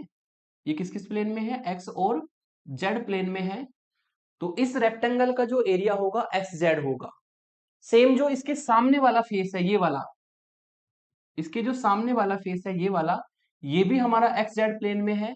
तो इसके सामने वाले का जो एरिया होगा वो भी एक्स इंटू जेड होगा, एक्स जेड होगा। वही रेक्टेंगल का एरिया लेंथ इंटू विड्थ होता है, तो ये रेक्टेंगल ही बनेगा, ठीक है। तो इन दोनों को अगर ऐड करेंगे तो x Z plus x Z 2x Z हो जाएगा। यानी कि दो आमने सामने का फेस का एरिया अगर आप ऐड करेंगे तो एक्स जेड 2x जेड हो जाएगा। ऐसे अगर इसका एक्स वाई है, सामने वाले का एक्स वाई है, तो 2xy हो जाएगा। अगर ऐसे ही आपका वाई जेड है, वो भी वाई जेड है, तो दोनों मिलकर के 2y जेड हो जाएगा। यदि बॉक्स आपका क्लोज्ड है तो उसका सरफेस एरिया होगा 2xy plus 2y z plus 2z x, अगर आप एक्स वाई जेड डायमेंशन मानते हैं तो। लेकिन यहाँ पर क्वेश्चन में दो चीजें कही है कि एक बार बॉक्स ओपन है, एक बार बॉक्स क्लोज्ड है। इसका मतलब अगर बॉक्स है आपका ओपन तो 5 फेस बनेंगे, और बॉक्स है क्लोज तो 6 फेस बनेंगे, ठीक है। और मैं चाहता हूं कि दोनों क्वेश्चन एक में ही कवर हो जाए, तो इसलिए मैंने यहां पर जो है सरफेस एरिया में जो एस लिखा है सरफेस एरिया, उसमें मैंने यहां पर लिखा है n x y plus 2y z plus 2z x। अगर आपने यहां पर ओपन रखा, 5 फेस बनेंगे तो एन की वैल्यू 1 रखनी पड़ेगी। X y plus 2y z plus 2z x उस केस में एरिया होगा, क्योंकि ऊपर वाला फेस ओपन है।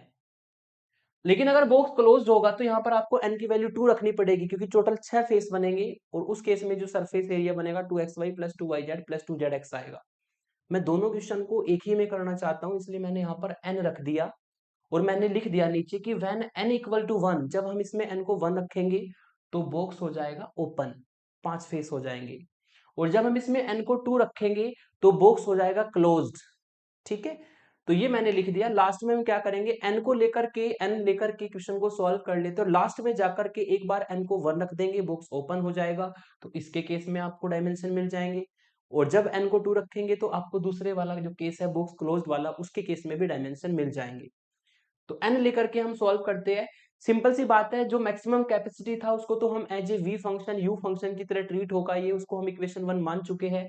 जो ये सरफेस आपका बना है एस, इसको हम मान के चलते हैं एज ए फाई फंक्शन। तो लेट कर लेता हूं मैं यहां पर, and let phi equal to, phi हमारा होगा n x y plus 2yz plus 2zx minus s, given है तो एस कांस्टेंट होगा, इक्वल टू 0। इक्वेशन 2 डाल देंगे। तो एन लेकर के क्वेश्चन को सॉल्व कर लेते हैं पहले, है ना। फिर वही रूल, लैग्रेंज आइडेंटिटी आपको लिखनी है, इक्वेशन नंबर 3 डाल देना है। फिर आपको ये तीनों के तीनों टर्म्स को 0 लेकर के चलना है, तभी इक्वेशन होल्ड होगी। तीनों में वैल्यू रखनी है, तो तीनों में वैल्यू रख लेते हैं। और तीनों में वैल्यू जब रखेंगे तो पहले मुझे चाहिए f का x के रेस्पेक्ट में पार्शियल डिफरेंशिएशन। यदि आप f का x के रेस्पेक्ट में करेंगे तो x का हो जाएगा 1, yz होगा कांस्टेंट, तो यहां से आपको मिलेगा yz। ठीक है, यहां से आपको मिलेगा yz प्लस लेमडा। y के रेस्पेक्ट में करेंगे तो xz कांस्टेंट रहेगा, y का 1 प्लस लेमडा। ठीक है, f का z के रेस्पेक्ट में करेंगे तो xy कांस्टेंट और z का 1 हो जाएगा प्लस लेमडा। तो f वाला फंक्शन ऊपर है, उसका हमने सिंपली डिफरेंशिएशन कर दिया। अब जो है फाई वाले फंक्शन का आपको डिफरेंशिएशन करना है। अगर फाई वाले फंक्शन की डिफरेंशिएशन की बात करें तो फाई का एक्स के रेस्पेक्ट में करना है। एक्स के रेस्पेक्ट में करेंगे तो यहां पर अगर देखें तो एक्स के रेस्पेक्ट में करने पर एन वाई मिलेगा। ठीक है, एक्स के रेस्पेक्ट में 2yz का करेंगे तो सारा कांस्टेंट है, 0 हो जाएगा। एक्स के रेस्पेक्ट में करेंगे तो 2z तो रहेगा कांस्टेंट, एक्स का हो जाएगा 1। ठीक है, और एस कांस्टेंट है, क्योंकि सरफेस एरिया गिवन है तो एस का 0 होगा। तो ऐसा करने से आपको ये डिफरेंशिएशन मिलेगा। जहां जहां पर एक्स होना है, ठीक है, वहां वहां पर आपको डिफरेंशिएशन करना है। एक्स था पहली टर्म में तो एन वाई यहां से मिला, एक्स था यहां पर तो आपको 2z मिला, बाकी सब कांस्टेंट का काम करेंगे और डिफरेंशिएशन 0 हो जाएगा पार्शियल डिफरेंशिएशन की डेफिनेशन से। ऐसे ही जब y के रेस्पेक्ट में करेंगे तो यहां से आपको मिलेगा nx, यहां से मिलेगा 2z, और यहाँ पे y के रेस्पेक्ट में सबका 0 कांस्टेंट रहेगा। ऐसे ही z के रेस्पेक्ट में करेंगे तो nx y का 0 कांस्टेंट, z के रेस्पेक्ट में यहां से 2y और z के रेस्पेक्ट में यहां से 2x। ठीक है, और इक्वल टू 0। तीनों से माइनस लेमडा की वैल्यू निकाल लेते हैं। अगर तीनों से आप माइनस लेमडा निकालते हो तो यहां से माइनस लेमडा की वैल्यू आएगी हमारी, माइनस लेमडा आएगा आपका yz upon n y plus 2z। यहां से आपको मिलेगा माइनस लेमडा की value x z upon n x plus 2z। और यहां से भी माइनस लेमडा की वैल्यू निकालेंगे तो ये आएगी आपकी x Y upon 2x plus 2y। इसको डाल देंगे 4, 5 और 6 इक्वेशन। तो तीनों इक्वेशन हम इनको डाल देंगे। ठीक है, माइनस लेमडा की अकॉर्डिंग टू रूल हमने वैल्यूज को निकाल लिया। अब तीनों वैल्यू चूंकि माइनस लेमडा की है तो तीनों को इक्वल रख लेते हैं, है ना। तीनों को इक्वल रख लेंगे, लिख देते हैं फ्रॉम 4, 5 एंड 6 से माइनस लेमडा की वैल्यू है y z upon n y plus 2z, x z upon n x plus 2z, और यहां पर है x Y upon 2x plus 2y। अब वही काम आपको यहाँ पर कुछ ऐसा मल्टीप्लायर लेना है जिससे कि, या कुछ भी सॉल्व करे आप, मल्टीप्लायर भी ले सकते हैं, डायरेक्ट भी कर सकते हैं, कुछ भी आपको मेथड दिखता है। बस ध्यान रखना पहली टर्म x में लानी है, दूसरी टर्म y में, तीसरी टर्म z में। तो ऐसा करने के लिए मैंने क्या किया, यहां पर भी मैंने x की मल्टीप्लाई की और नीचे भी मैंने x की मल्टीप्लाई की। यहां पर मैंने y की मल्टीप्लाई की, नीचे भी मैंने y की मल्टीप्लाई की। यहां पर z की मल्टीप्लाई की और नीचे भी मैंने z की मल्टीप्लाई की। ऐसा करने से क्या होगा, ऐसा करने से क्या होगा कि जो ऊपर वाला एक्स वाई जेड है, ऊपर वाला एक्स वाई जेड है, तीनों जगह से कट जाएगा और इससे आपको जो एक्सप्रेशन मिलेगा वो कुछ इस तरीके का एक्सप्रेशन होगा। यहां पर मैं लिख देता हूं, यहां पर लिख देता हूं एक्सप्रेशन को, x की मल्टीप्लाई अंदर करके लिखूंगा तो ये मिलेगा nxy plus 2zx equal to, यहां से आपको मिलेगा nxy और प्लस 2zy, ठीक है, और इक्वल टू, यहां से आपको मिलेगा 2xz और प्लस 2yz। ध्यान रखना ये 1 में आएगा, लेकिन अगर रेसिप्रोकल कर देंगे नेक्स्ट स्टेप में तो ये 1 नीचे हो जाएगा, मतलब इस फॉर्म में कन्वर्ट हो जाएगा, क्योंकि तीनों इक्वल पार्ट है तो 1 के अपॉन में 3 हो जाएंगे, तो हम रेसिप्रोकल कर देंगे तो ये इक्वेशन आपको मिलेगी। ठीक है, तो एक काम तो हमने कर दिया, लेकिन अभी भी पहली टर्म x में नहीं आई, दूसरी टर्म y में नहीं है, तीसरी टर्म z में नहीं है, तो आपको यहाँ पर क्या करना होगा, आपको यहाँ पर कुछ और अरेंजमेंट करना होगा। अरेंजमेंट क्या करते हैं, इसको मैं मान लेता हूं पहला फ्रैक्शन, इसको मैं मान लेता हूं दूसरा फ्रैक्शन, इसको मैं मान लेता हूं तीसरा फ्रैक्शन। ठीक है, इन तीनों फ्रैक्शन को मान लेते हैं और तीनों को अलग अलग सॉल्व करेंगे। ठीक है, पहले मैं लेता हूं from first and third fraction. अगर आप फर्स्ट और थर्ड फ्रैक्शन को सॉल्व करें तो इससे आपको मिलेगा nxy plus 2zx equal to 2xz और प्लस 2yz। ऐसा करने से 2xz से 2xz कट जाएगा, ठीक है, और जो आगे है उसमें से भी y से y कट जाएगा, तो यहां से आपको मिलेगा nx और वहां से आपको मिलेगा 2z। इसको मैं इक्वेशन नंबर कुछ डाल देता हूं 7। ऐसे ही मैं लूंगा from the fraction second and third, आप इस तरीके से फ्रैक्शन वाइज भी कर सकते हैं, नो प्रॉब्लम, अगर मल्टीप्लायर ना मिले तो। ठीक है, अगर सेकंड और थर्ड को ले तो एन एक्स वाई जो है वो प्लस होगा 2zy इक्वल टू 2xz और प्लस 2yz के, यहां पर भी 2yz से 2yz कट जाएगा और इस वाली टर्म से x से x कट जाएगा, और इसको सॉल्व करके आपको मिलेगा ny इक्वल टू 2z। इसको मैं 8 डाल देता हूं, 7 और 8 को कंबाइन कर देंगे फ्रॉम 7 एंड 8। अगर 7 और 8 को कंबाइन करें तो आप देख सकते हैं कि nx भी 2z के बराबर है, ny भी 2z के बराबर है। इसका मतलब हमारा रिलेशन बनेगा nx बराबर ny बराबर 2z। ये हमारा रिलेशन तैयार हो जाएगा। आप देख सकते हैं इस रिलेशन में इक्वेशन नंबर में इसको डाल देता हूं 7 8 9। इस रिलेशन में पहली टर्म आपकी x में आ गई, दूसरी टर्म हमारी y में है, तीसरी टर्म हमारी z में है। इसको सॉल्व करने के बाद अब समय आ गया दोनों क्वेश्चन आपको करने के। आपको कहा था कि इसका आप डायमेंशन निकालो, एक्स वाई जेड की वैल्यू निकालो जब बॉक्स ओपन हो, इसमें आप एक्स वाई जेड की वैल्यू निकालो जब आपका बॉक्स क्लोज हो। तो अब हम इस इक्वेशन को लेते हैं, इक्वेशन नंबर 9 को। ठीक है, पहले बॉक्स को ओपन रखेंगे तो n को 1 देना पड़ेगा, जैसे कि लिख रखा है मैंने, और फिर n को 2 रखेंगे तो बॉक्स क्लोज हो जाएगा। तो फर्स्ट केस लेते हैं, हेडिंग डाल लेता हूं व्हेन बॉक्स इज ओपन। जब बॉक्स हमारा ओपन होगा, ठीक है, तो हमें क्या पुट करना पड़ेगा, हमें पुट करना पड़ेगा n इक्वल टू 1 इन, किस किस में 1 पुट करना पड़ेगा, एक तो 9 में और एक जो सरफेस वाली इक्वेशन है उसमें। सरफेस इक्वेशन ये है हमारी, है ना, इक्वेशन 2 में, 9 में और 2 में। अगर 9 और 2 दोनों में आप n को 1 रखते हैं तो यहां से आपको n को 1 रखने पर मिलेगा x बराबर y बराबर 2z।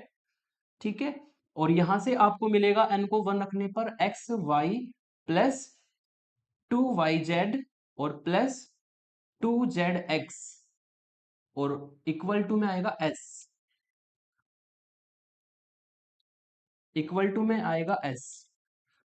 तो इस तरीके से हम n को 1 रख देंगे 9 में और 2 में, और दोनों को अब इनको सॉल्व करके एक्स वाई जेड की वैल्यू निकालेंगे।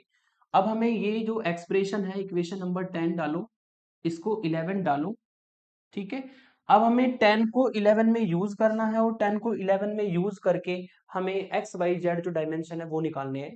ठीक है, यूजिंग 10 इन 11, यूजिंग 10 इन 11। अगर हम बात करें 11 की तो 11 को हम ऐसा लिख सकते हैं x इंटू वाई प्लस, हम इसको लिख सकते हैं y इंटू 2z और प्लस x इंटू 2z और इक्वल में होगा आपका s। क्योंकि आप जानते हैं कि y तो x के बराबर है, तो इसका मतलब हम यहाँ पर क्या लिख सकते हैं, y की जगह पे डायरेक्ट x लिख सकते हैं, तो x इंटू एक्स हो जाएगा, प्लस यहाँ पे y है तो y को हम x लिख देंगे, और 2z की वैल्यू भी x के बराबर है इक्वेशन 10 में, तो इसको भी x लिख देंगे। ये हमारा ऑलरेडी x है, 2z को भी क्या लिख देंगे, x लिख देंगे। ऐसा करने से आपको जो है x square plus x square plus x square, ये आपको मिलेगा 3x² इक्वल टू एस, और यहां से आपको जो है एक्स स्क्वायर की वैल्यू मिल जाएगी s/3, और अगर x की वैल्यू निकालेंगे तो x की वैल्यू आएगी √s/3। x हमारा निकल गया, और चूंकि x y के बराबर है इक्वेशन 10 से, then from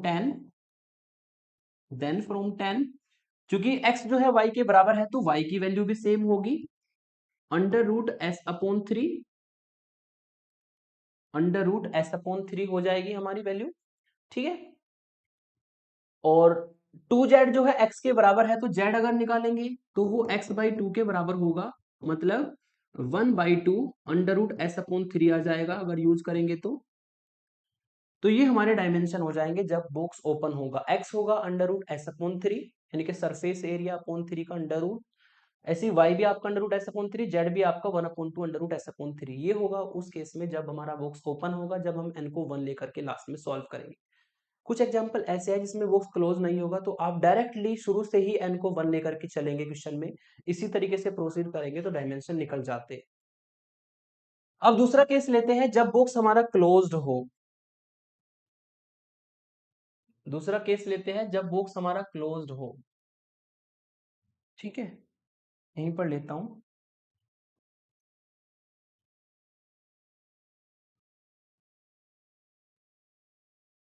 when box is closed, जब बॉक्स क्लोज्ड होगा तो अकॉर्डिंग टू रूल आपको n को 2 रखना पड़ेगा। पुट कर देंगे n को 2 किस किस इक्वेशन में, इक्वेशन 9 में एंड इक्वेशन 2 में जो सरफेस वाली है, इससे आपको मिलेगा 2x equal to 2y equal to 2z, यानी कि आप डायरेक्टली कह सकते हो x बराबर y बराबर z, और यहां से आपको मिलेगा n को 2 रखने पर 2xy plus 2yz plus 2zx equal to s, ठीक है। चूंकि x बराबर y बराबर z है तो इक्वेशन नंबर इसको डाल देते हैं हम 12, इसको डाल देते हैं 13। अब 12 को 13 में यूज कर देंगे, यूजिंग 12 इन 13। अगर 12 को 13 में यूज करें तो यहां पर आप रख दो एक्स वाई जेड सब बराबर है, तो ये हो जाएगा 2x² plus 2x² plus 2x² और इक्वल टू s, यानी कि यहां से आपको मिलेगा 6x² इक्वल टू s, और इससे आपको x की वैल्यू मिलेगी √s/6। x की वैल्यू मिलेगी, पॉजिटिव ही ले लेते हैं, √s/6। और चूंकि x बराबर y बराबर z है तो यही वैल्यू y की होगी और यही वैल्यू z की होगी। तो जब बॉक्स क्लोज्ड होगा तो x की वैल्यू होगी √surface area upon 6, same y की होगी, सेम z की होगी। तो इस तरीके से एक बार बॉक्स को ओपन और एक बार बॉक्स को क्लोज्ड लेकर के करने से बढ़िया है कि n की फॉर्म में क्वेश्चन को चला लो और लास्ट में n की वैल्यू 1 और 2 को क्लोज्ड और ओपन के लिए डिस्कस कर दो। इस तरह का मैंने आपको होमवर्क में एग्जाम्पल भी दिया है आगे, लेकिन उसमें आपको इतना कुछ नहीं करना है, ठीक है।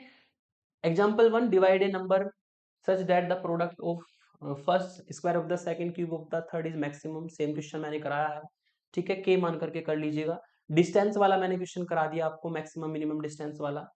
फिर यहाँ पर ये क्वेश्चन लास्ट ईयर भी एग्जाम में आते हैं, rectangular box which is open at the top. इस बार आपका जो बॉक्स है ओपन है ऊपर से पहले ही, है ना, हैज ए कैपेसिटी, उसका जो वॉल्यूम है 32 सीसी है, यानी कि जो वॉल्यूम है एक्स वाई जेड वो आपको दिया है 32 सीसी के बराबर, ठीक है। Find the dimension of the box, आपको वही एक्स वाई जेड की वैल्यू निकालनी है, such that the list material is required for the construction. इस बार उल्टा दिया है, इस बार जो आपको लिस्ट वर्ड दिया है जो मैक्सिमम मिनिमम से रिलेट करता है लिस्ट वर्ड, ये लिस्ट वर्ड मटेरियल के लिए दिया, और मटेरियल इस रूम में कहां पे लगेगा, दीवारों पर लगेगा, ठीक है। यानी कि जो सरफेस एरिया है उसके लिए लिस्ट वर्ड दिया है, तो यानी कि यहाँ पर जो सरफेस एरिया होगा उसको आपको एज ए यू फंक्शन मानना होगा, और ये आपका जो v है ये फाई की जगह पे चलेगा। तो इसको मैं आपको बता देता हूं, यहीं पर लेट कर लेना यहाँ पर, क्योंकि बॉक्स ऊपर से ओपन है। तो u फंक्शन होगा आपका x y plus 2yz plus 2zx। Directly आप n को 1 लेके चलेंगे, इसको हमें u मानना है सरफेस एरिया को, और जो v है ये फाई फंक्शन की तरह ट्रीट होगा। फाई आपका होगा एक्स वाई जेड माइनस 32, ठीक है। क्योंकि यहाँ पर जो इस बार लिस्ट वर्ड दिया है वो दिया है material is required for the construction, जो कि फेस के लिए होता है। तो सरफेस एरिया के लिए लिस्ट वर्ड दिया है, मैक्सिमम मिनिमा जिसके लिए वर्ड दिया होता है उसको यू फंक्शन मानते हैं। तो ये हमारा यू फंक्शन होगा, ये फाई फंक्शन होगा। तो इस तरीके से आप ये टाइप 1 के सभी एग्जांपल्स कर सकते हैं। अब हम चलते हैं टाइप 2 पर। टाइप 1 के एग्जांपल्स में आपने क्या किया कि जो माइनस लेमडा था उसकी वैल्यू निकाल के क्वेश्चन को मल्टीप्लायर लेकर के सॉल्व किया। टाइप 2 के क्वेश्चन थोड़ा डिफरेंट होते हैं, और इस ट्रिक से अगर जाएंगे तो ये थोड़ा इजी भी हो जाते हैं, और पहले वाले टाइप में घुसा देंगे इसको तो कॉम्प्लिकेटेड हो जाएगा। तो टाइप 2 में क्या करना है आपको, सबसे पहले तो मैं आपको बता दूं टाइप 2 कब लगाना है। When phi consist of same degree 3 terms, यदि सेम डिग्री की तीनों टर्म आती है फाई में तो आपको टाइप 2 लगा देना है। जैसे कि x square plus y square plus z square, x की भी पावर 2 है, वाई की पावर 2 है, जेड की पावर 2 है, तो वहां पर टाइप 2 लग जाएगा। या फाइव में दे दिया x cube plus y cube plus z cube, तीनों की सेम पावर है तो टाइप 2 लग जाएगा। तो जब भी फाइव वाले फंक्शन में आपको हर टर्म में सेम डिग्री दिखाई दे तो आप टाइप 2 वहां पर अप्लाई कर सकते हो, ठीक है। रूल वही रहेगा, पहली स्टेप में यू कंसिडर करना है, किसको करना है, जिसको एक्सट्रीमाइज करना है, फाई कंसिडर करना है, ठीक है। जो भी रिलेशन होगा उसको फाई कंसिडर करना है। उसके बाद लैग्रांज आइडेंटिटी लिखनी है। फिर ये कब होल्ड होगी, जब ये तीनों के तीनों जो कोफिशिएंट है dx dy dz के जीरो होंगे। लेकिन इस बार आपको माइनस लेमडा नहीं निकालना, इस बार आपके जो भी इक्वेशन बनेगी वैल्यू रखने पर इसको डाल देना आप 3, इसको डालना 4, इसको डालना 5, इसको डालना 6। इस बार आपको क्या करना है, माइनस लेमडा नहीं निकालना है। वैल्यू रखने के बाद इक्वेशन 4 में मल्टीप्लाई करनी है आपको x की, इक्वेशन 5 में करनी है y की, और इक्वेशन 6 में करनी है z की। वही मैंने लिखा है स्टेप 4 में, multiply equation 4 by x, 5 by y and 6 by z, ठीक है। आपको 4 5 6 में x y z की मल्टीप्लाई कर देनी है, एंड एडिंग, और उनको ऐड कर देना है। मल्टीप्लाई करके तीनों को क्या कर देना है, ऐड कर देना है। ऐड करने पर यहां पर आपको जो है फाई की वैल्यू यूज करके लेमडा की वैल्यू मिल जाएगी, ठीक है ना। We get value of lambda by using phi x Y Z equal to 0, ठीक है। यहां से आपको क्या होगा कि यहां से फाई वाला फंक्शन, रिलेशन वाला फंक्शन आप यूज कर देना। फाई वाला जब रिलेशन यूज करोगे तो आपको यहां से लेमडा की वैल्यू निकल जाएगी, और लेमडा की वैल्यू को निकालने के बाद वापस उसको आप 4 में 5 में और 6 में रखेंगे, ठीक है। वही मैंने लिखा है, put value of lambda in 4 5 and 6। जब 4 5 6 में आप लेमडा की वैल्यू रखेंगे तो यहां से मिलेगा, 4 से मिलेगा आपको x की वैल्यू, 5 से मिलेगी y की वैल्यू, 6 से मिलेगी z की वैल्यू जो आपको चाहिए होती है। और बस फिर x y z की वैल्यू आप इक्वेशन 1 में रख देंगे जिसके लिए हमें एक्सट्रीम वैल्यू निकालनी है। तो इस टाइप 2 में कोई ज्यादा चेंज नहीं है, सारा रूल वही है। बस यहाँ पर जो तरीका बदला है, मैंने पहले तो माइनस लेमडा की फॉर्म में क्वेश्चन को किया था, लेकिन अब मैं इस फॉर्म में लेकर के चलूंगा। कब लेके चलूंगा, जब फाई में हर टर्म में सेम डिग्री हो, x की y की और z की। एग्जाम्पल से समझ लेते हैं। काफी इंपोर्टेंट एग्जांपल है कि find the volume of the largest rectangular parallelepiped, ठीक है। एक रेक्टेंगुलर पैरेललोपाइप दिया है, उसका हमें वॉल्यूम फाइंड करना है, that can be inscribed in the ellipsoid. और उस रेक्टेंगुलर पैरेललोपाइप को कहां बना सकते हैं, उस रेक्टेंगुलर पैरेललोपाइप को इलिप्सॉइड में बना सकते हैं, जो कि 3D की इक्वेशन होती है, x square upon A square plus y square upon B square plus z square upon C square equal to 1। Ellipse की बात करें, इलिप्स होता है 2 डायमेंशन में, इलिप्स होता है आपका 2 डायमेंशन में x square upon A square plus y square upon B square equal to 1। ये 2 डायमेंशन में इलिप्स होता है, और अगर इसमें जेड स्क्वायर अपॉन सी स्क्वायर ऐड कर दे तो ये इलिप्सॉइड बन जाता है, 3 डायमेंशन में चला जाता है। और इसको किसके अंदर बनाना है, इसको बनाना है इस लार्जेस्ट रेक्टेंगुलर पैरेललोपाइप के अंदर, और इस लार्जेस्ट रेक्टेंगुलर पैरेललोपाइप का हमें वॉल्यूम फाइंड करना है, ठीक है। तो अब सबसे पहला क्वेश्चन है, क्योंकि हमें क्वेश्चन को एक्स वाई जेड की फॉर्म में लेकर के चलना है, वेरिएबल फॉर्म में लेकर के चलना है, तो हम रेक्टेंगुलर पैरेललोपाइप की लेंथ, विड्थ और हाइट क्या मानेंगे। वैसे तो ये 3D में जाएगा, लेकिन मैं इसको आपको 2D से एक्सप्लेन करता हूं। यहाँ पे कहा है कि रेक्टेंगुलर पैरेललोपाइप को इलिप्सॉइड के अंदर बनाना है। इसको 2D में ले जाओ, एक रेक्टेंगल को इलिप्स के अंदर बनाना है, एक रेक्टेंगल को, सॉरी, यहाँ पे हमें इस इलिप्सॉइड को रेक्टेंगुलर पैरेललोपाइप के अंदर बनाना है 3D में। और अगर 2D में जाएंगे तो हमें इस रेक्टेंगल में इलिप्स बनाना है, 2D में ऐसे समझ लीजिए। तो 2D में जो मैंने यहाँ पे फिगर बना रखे है, केवल समझाने के लिए, एग्जाम में आपको ऐसा नहीं करना है। मैं आपको ये एक्सप्लेन करूंगा कि हम यहाँ पर लेंथ, विड्थ और हाइट को 2x 2y 2z क्यों मानते हैं। 3D में तो आपको विजुअलाइज नहीं करा पाऊंगा, लेकिन 2D से समझ लो, 3D में सेम जाता है। अगर आपने इस रेक्टेंगल के अंदर इस इलिप्स को बनाया, तो मैंने मान लिया कि यहां से यहां तक जो एक्स एक्सिस पर लेंथ चली है, ये वाली यहां से यहां तक, ये एक्स है। ये लेंथ क्या चली है, एक्स चली है। और यहां से यहां तक जो वाई एक्सिस पर लेंथ चली है, ये हमारी वाई है। तो आप बताइए इस रेक्टेंगल की जो लेंथ है और विड्थ है क्या होगी। रेक्टेंगल की पूरी लेंथ तो इधर तक आपको जाना पड़ेगा, यहां तक भी तो लेना पड़ेगा आपको। तो अगर इधर x है तो इधर भी x होगी। तो x और x मिलकर के लेंथ कितनी बन जाएगी, 2x। रेक्टेंगल की जो लेंथ है वो 2x हो जाएगी। और अगर ये ऊपर y है तो नीचे भी तो आपको जाना पड़ेगा विड्थ निकालने के लिए, तो ये नीचे भी y होगी।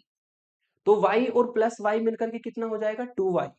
तो अगर कोई इलिप्स रेक्टेंगल के अंदर है, तो रेक्टेंगल की जो आप लेंथ मानेंगे और विड्थ मानेंगे, वो होगी 2x और वो होगी 2y।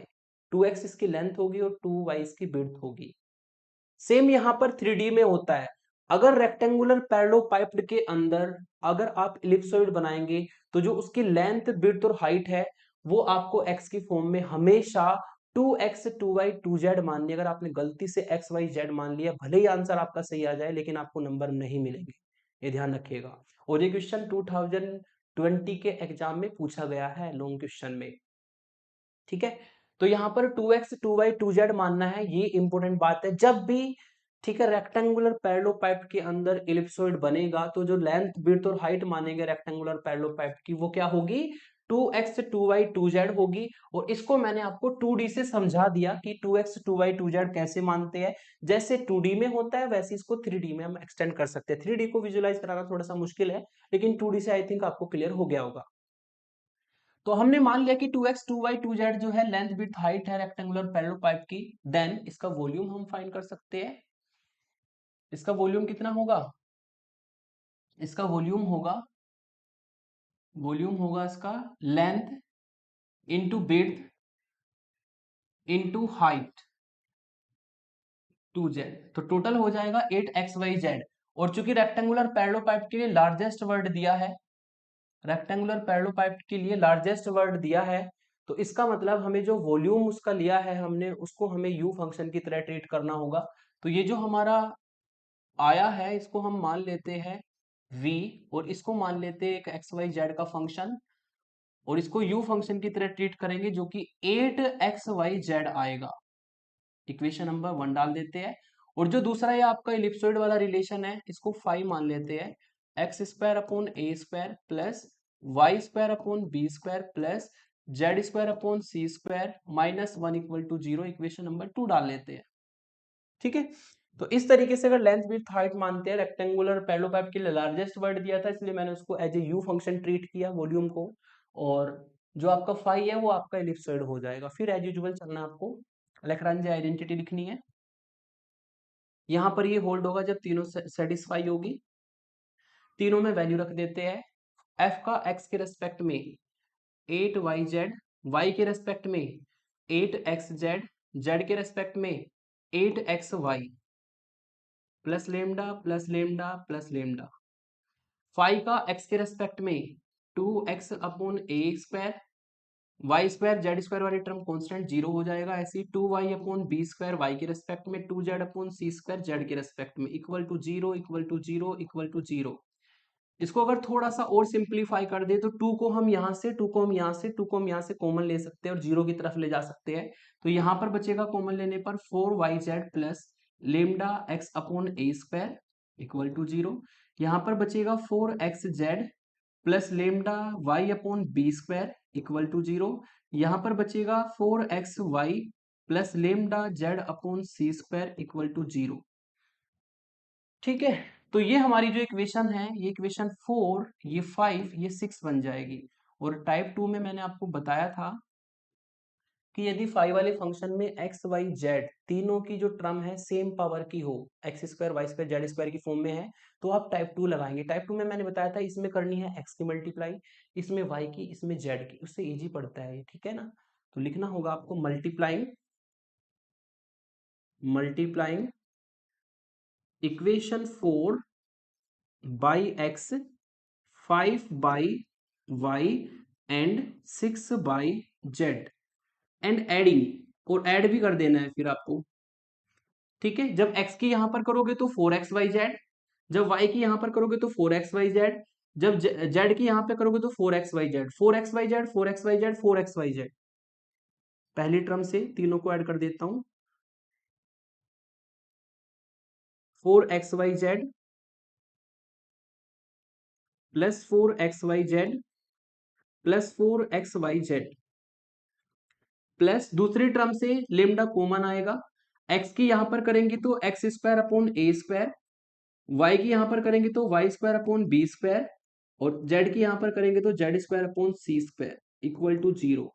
इनको जब ऐड करेंगे तो यहां से आपको मिलेगा 4 4 4 12xyz, और यहां से प्लस लेमडा, इसकी वैल्यू हम रख देंगे 5 वाली इक्वेशन से, 5 वाली इक्वेशन से इसकी वैल्यू 1 है तो इनटू में 1 हो जाएगा इक्वल टू जीरो, और कह देंगे हमने यूज करी है इक्वेशन नंबर 2।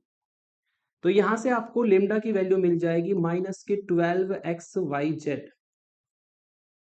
ठीक है, 12xyz वैल्यू मिलेगी आपको लेमडा की, और इसको हम डाल देते हैं इक्वेशन नंबर 7। अब ये जो लेमडा की वैल्यू हमारी आती है, इसको हम 4 में रखेंगे तो x निकलेगा, 5 में रखने पर y निकलेगा, और 6 में रखने पर z निकलेगा। यूजिंग 7 इन 4, यूजिंग 7 इन 4। ठीक है, यदि हम 7 को 4 में रखें तो यहां से आपको मिलेगा 4yz, और प्लस लेमडा की वैल्यू है माइनस 12xyz इंटू में x upon A square equal to zero. इसको अगर थोड़ा सा सिंप्लीफाई हम कर ले तो 4yz इक्वल टू, यहां से आपको मिलेगा, इसको मैं अलग अलग करके लिख लेता हूं, तो ये आपको इक्वल में जाके प्लस मिलेगा 4xyz इंटू एक्स अपॉन ए स्क्वायर। तो कुछ कटेगा, है ना, yz से yz कट जाएगा, ठीक है, और यहां पर 4 से ये कट जाएगा, 3 बचेगा। ठीक है, तो इससे आपको मिलेगा, इधर तो मिलेगा 1, और वहां से आपको मिलेगा 3x अपॉन ए स्क्वायर, सॉरी 3x और x मिलकर के एक्स स्क्वायर। तो यहां से आपकी वैल्यू आएगी 3x स्क्वायर की, जो कि ए स्क्वायर होगी, और यहां से वैल्यू आएगी आपकी एक्स स्क्वायर की, ए स्क्वायर अपॉन 3 होगी, और यहां से वैल्यू आएगी x की, जो कि a अपॉन रूट 3 होगी। x निकल गया। ऐसे ही आप 7 को 5 में यूज करेंगे, यूजिंग 7 इन 5। वहां से y की जो वैल्यू आएगी मैं डायरेक्ट लिखता हूं, सॉल्व करना है ऐसे ही, y की वैल्यू आएगी b अपॉन रूट 3। ठीक है, यूजिंग 7 इन 6, 7 को 6 में यूज करेंगे तो ऐसे सॉल्व करके z की वैल्यू आएगी c upon root 3। Hence maximum volume निकाल लेते हैं। मैक्सिमम वॉल्यूम यानी कि जो हमारा ये फॉर्मूला है वॉल्यूम वाला, वो है v 8 into x y into z. यहाँ पे हम एक्स वाई जेड की वैल्यू रख देंगे तो v आएगा आपका 8 इंटू एक्स की value a upon root 3, y की वैल्यू b अपॉन रूट 3, और z की वैल्यू c अपॉन रूट 3।